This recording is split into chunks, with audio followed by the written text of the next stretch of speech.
मैं हूं रवि तिवारी। आप देखना शुरू कर चुके हैं लोकल टीवी। आखिरकार 10 साल से ज़्यादा का समय लगा और निष्ठीगुड़ा में जो तहसीलदार हैं अजय कुमार चंद्रवंशी सर, उनके द्वारा एक फैसला दिया गया और इस फैसले के बाद ग्रामीणों ने फटाखा फोड़कर उस फैसले का स्वागत भी किया। जो सरपंच प्रतिनिधि हैं शिवशंकर नायक जी का एक जमीन विवाद एक संबंधित व्यक्ति के साथ चल रहा था। संबंधित व्यक्ति 10 साल से भी ज़्यादा समय में उसमें काबिज था।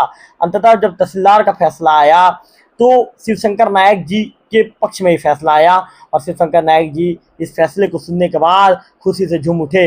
नायक जी से सीधा बातचीत करेंगे और जानेंगे कि आखिर ये क्या मामला है। इस मामले की जानकारी सीधा शिवशंकर नायक जी से ही लेंगे।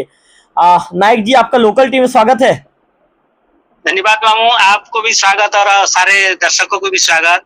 नायक जी, मैं आपसे ये जानना चाहूंगा, आखिर 10 साल से ज्यादा का समय लगा एक जमीन विवाद को और अजय कुमार चंद्रवंशी सर ने पदभार लेते ही उस फैसले में एक ये कहेंगे कि आप लोगों के पक्ष में फैसला दिया। आखिर क्या मामला था नायक जी, हमारे लोकल टीवी के दर्शकों को बताइए।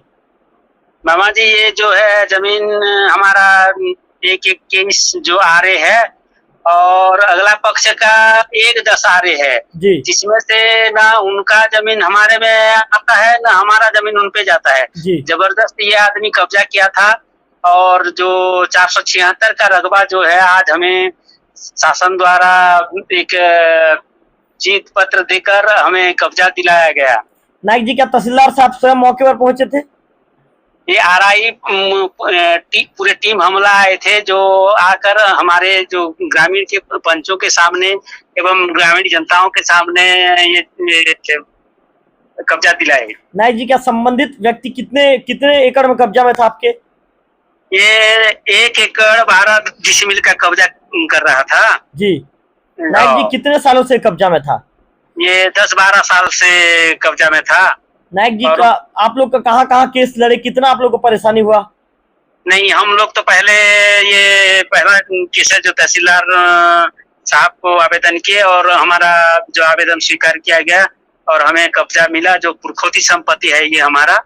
और जो अगला पक्ष जो जमीन लिया था ये भी हमारे एक परिवार से ही खरीदा था और पुराना रिकॉर्ड में भी उनका नाम जो है और हमारा भी नाम है और उसमें किसी प्रकार का वाद विवाद होने वाली बात नहीं था, किंतु जबरदस्ती आदमी कब्जा करके विवाद करने लग रहा था।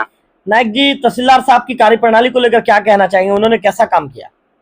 बिल्कुल ऐसे न्याय होना चाहिए जो कि हकीकत जो किसान को न्याय मिले, कागज रिकॉर्ड के आधार पर न्याय मिला। मुझे बहुत खुशी हुआ कि ऐसे शासन के द्वारा ऐसा न्याय मिले और सभी को ये संदेश बताना चाहूंगा जो कि रिकॉर्ड के अनुसार ऐसी न्याय हर लोगों को मिले। ये मेरे लिए बहुत धन्यवाद है और सभी को भी मैं ये कहना चाहूंगा कि जो पुरखौती संपत्ति है, पुरखौती संपत्ति को सही सलामत हमको सौंपे। इसके लिए मैं परिवार की ओर से और मेरे ओर से बहुत बहुत धन्यवाद ज्ञापित करना चाहूंगा। नायक जी, आज आप लोगों ने फटाखा फोड़कर खुशियां मनाई।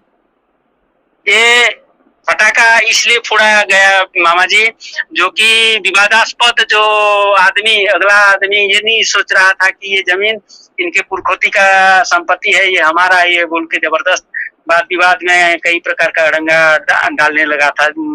मारधर से लेकर कई झगड़ा झांसी तक करने का प्रयास किया, किंतु हम लोग शासन से गुहार करते हुए जमीन को कब्जा लेने का प्रयास किया और शासन हमारी बात को सुनी और आज खुशी का महसूस हुआ। जो गांव में भी सभी खुशी महसूस कर रहे हैं कि जिसका पुरखौती संपत्ति है उसे वापस मिला और उन्हें मिलना चाहिए था बोल के। नायक जी, संबंधित आदमी किस आधार पे कब्जा में था, उसका क्या कहना था? वो कब्जा में क्यों था जमीन में?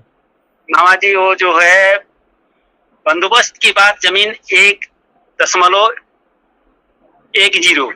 ये जमीन उन्होंने खरीदा था हमारे बूढ़े बाबा से जी। तो उसी का जमीन जो है नक्शा के आधार पर यथा स्थित उस स्थान पर अभी संबंधित पटवारी आरआई आकर नाप जोग करके भी उन्हें दिखा दिया गया उनका जमीन को भी। तो पर भी उसका मन था कि मेरा जमीन यहाँ है बोल के। तो हमने बोला अगर आपका जमीन यहाँ जितना भी है आप ले लीजिए, किंतु अन्यथा झगड़ा न करे। तो उसके बाद भी उन्होंने झगड़ा करना प्रारंभ किया था और हमने शासन को गुहार किया तो शासन आकर पूरे अपने नापजोग पुराना रिकॉर्ड के आधार पर भी सभी संबंधित दस्तावेज हम वहां दिखाया और हमको सही सलामत हमारा कब्जा मिला। चलिए नायक जी, लोकल टीवी के साथ जुड़ने के लिए आपका बहुत बहुत धन्यवाद, आभार। आपने अपनी बातों को लोकल टीवी के मंच में रखा और इन बातों को हम लोकल टीवी के मंच से आपकी बातों को आगे प्रसारित करने का काम करेंगे। धन्यवाद मामा, आपको भी। तो शिवशंकर नायक जी को आपने सुना, उनका कहना है कि जो 12 साल के बाद जिस जमीन पर संबंधित व्यक्ति कब्जा था, उनकी पुरखौती जमीन थी, रिकॉर्ड बंदोबस्त टूटी के दौरान इस तरह की परिस्थितियां उत्पन्न हो गई थी। ऐसे में उन्होंने तहसीलदार महोदय को आवेदन दिया था और तहसीलदार साहब ने इसमें उचित कदम उठाते हुए जो उनकी पुरखौती संपत्ति है, उनकी ज़मीन है 1 एकड़ 12 डिसमिल के आसपास, उन्हें वापस दिलवा दिया है। उन्होंने तहसीलदार साहब की कार्यप्रणाली को लेकर भी संतुष्टि जाहिर की है। इसके साथ साथ कहा है कि निश्चित तौर पर आज 12 साल के बाद परिवार को न्याय मिला है, परिवार के लोग खुश हैं, गाँव के लोग भी खुशी से झूम उठे हैं।